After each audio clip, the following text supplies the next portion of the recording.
Usually, when we work with people from other countries, we will find subtle differences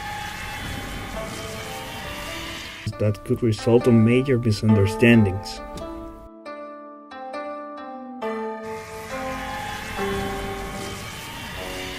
What you're about to see is a brief review on how different we are and how knowing our backgrounds could let us make friends easier.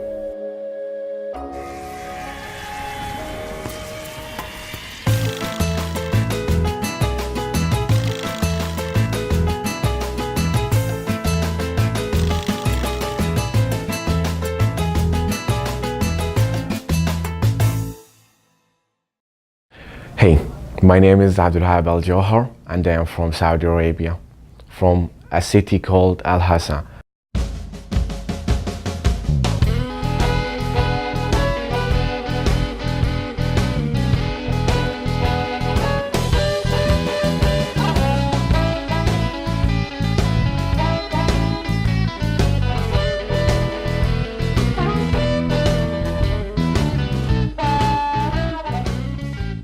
I value my family because they are always there for me.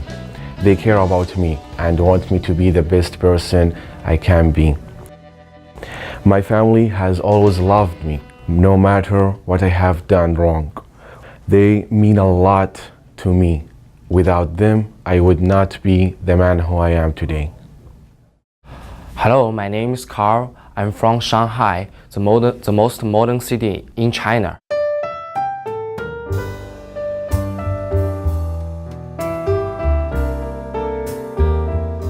I can play violin very well. I started to play violin when I was 7 years old.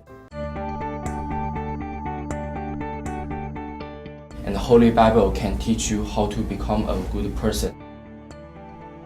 So I choose to go to church to help the people in the church. It is a good chance for me to show the respect to the God. Holy Bible can teach Christian to donate and help you to make much more friends.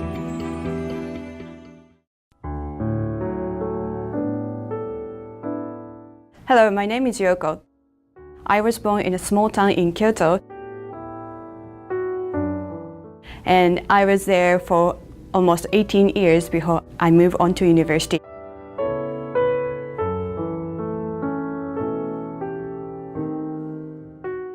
During my university years, I traveled a lot.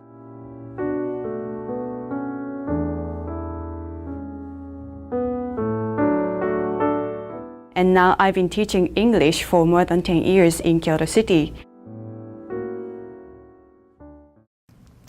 Hospitality is one of the most important values for Japanese people. We care much about how the other person or people might be feeling and try to make them feel even better. It is like a luxury massage chair. It will relieve muscular stress, the stress you haven't noticed you have, and also the stress you may have in the future.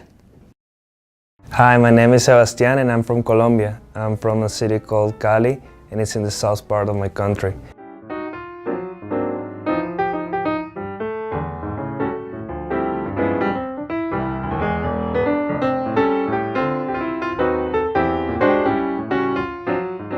What I value the most is being outdoors and knowing new people, knowing new places. And I like to challenge myself with difficult activities like hiking on forest or swimming in rivers.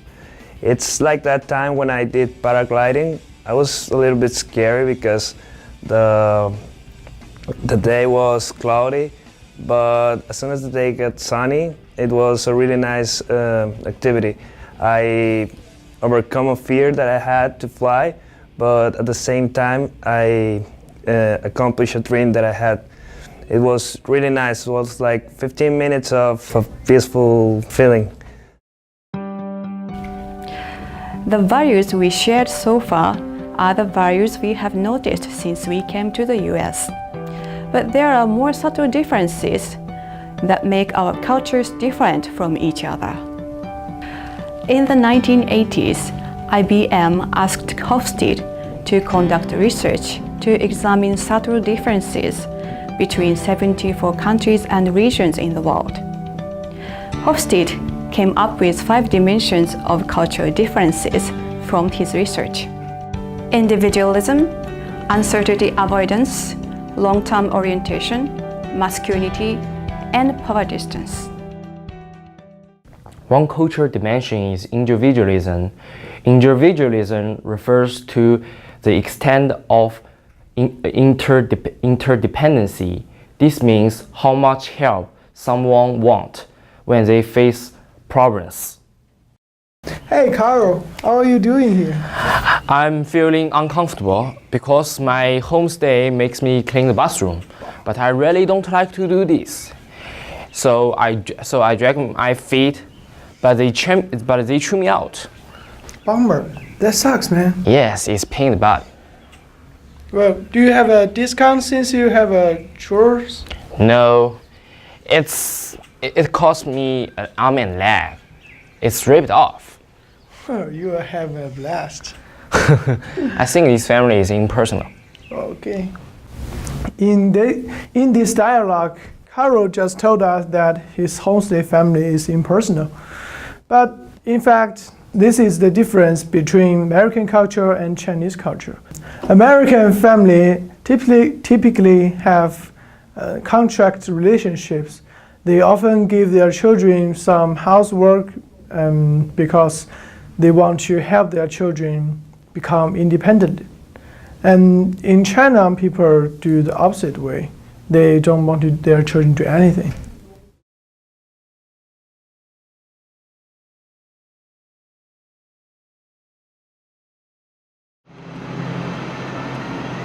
Hi, Hi, how are you? good. Did you have a blast last night? Actually, no. Why? What's the matter? Last night I went to dinner with my Japanese roommate, and when the waiters asked for the check, whether we want it separate or together, he said separate. What? What's the matter with that? What? He just messed up. How? It's rude. It was off base to pay your own bill. In Saudi Arabia, you would destroy your relationship if you pay your own bill while you eat with friends. That's a bummer. He probably just wanted to be polite. In Japan, we are more individualistic than Saudi Arabians. Too bad for you. The second cultural dimension is uncertainty avoidance. This is how society deals with an uncertain future.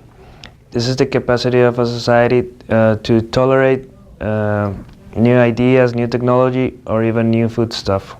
A low level of uncertainty avoidance indicates a society that allows people to have different points of view.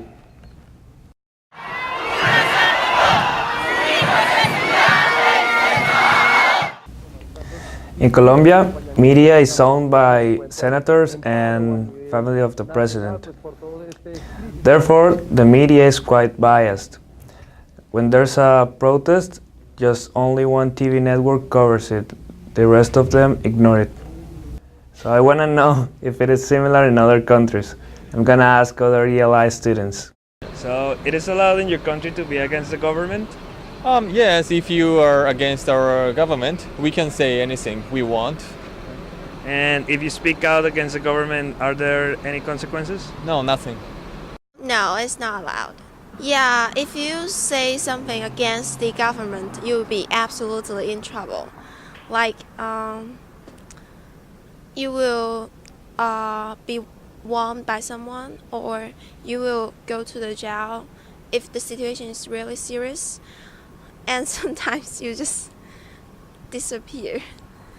I think it depends how much you influence the society. If you influence the society a lot, the government will put you in the jail.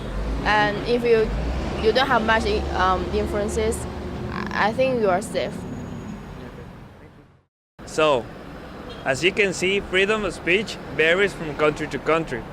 Free access to media and being able to not agree with the current government is not a common right in countries which have a parental relationship with their citizens. On the other hand, democratic countries let their citizens speak out against them. However, The media is often biased to support the current government's plans. Hofstede also said one cultural dimension is long-term orientation, which means looking and planning for the future instead looking at the past. Chinese tend to wait the government to send the army to save them. When an earthquake happens, the military responds immediately and helps those who are injured. Someone might not survive.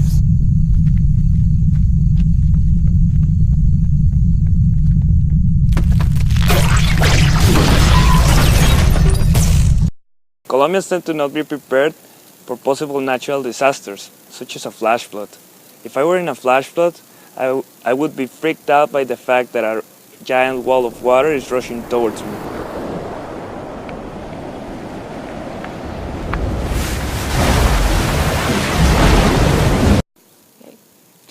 Japanese tend not to take it seriously when we have an alert that a country is attacking us.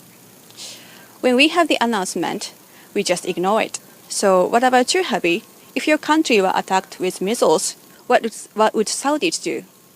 Saudis would be confident because our government has prepared us for this kind of situations.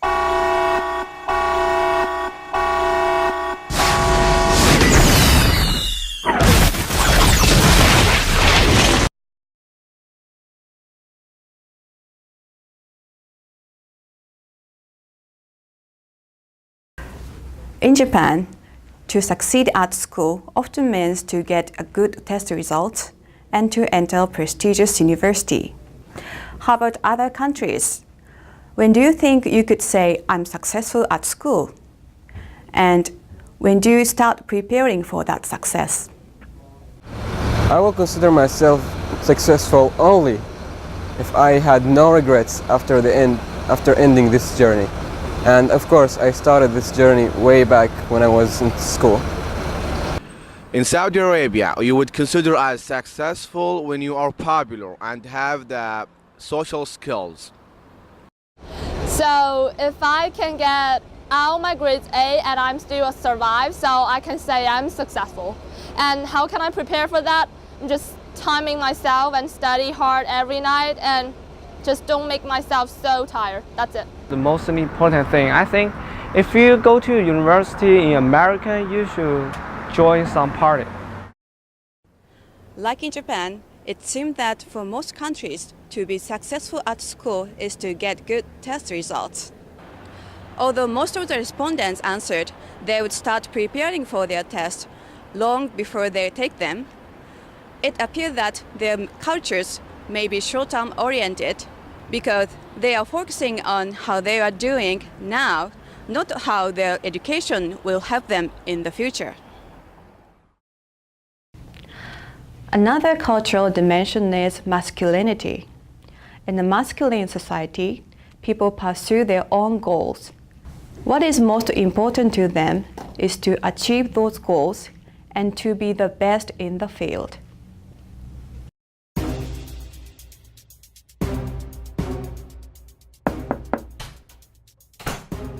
Can I take a picture of this meeting?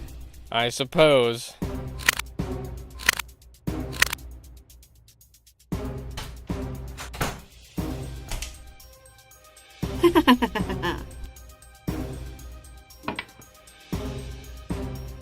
How did it go? I found the secret product. Do you have my money? There you are, 100 grand. This shows how a masculine society works. When you want to be the best, you do whatever it takes. The last value that Hofstede came up with is power distance, which means a person in a low position accepts that people in high positions control and make all the decisions.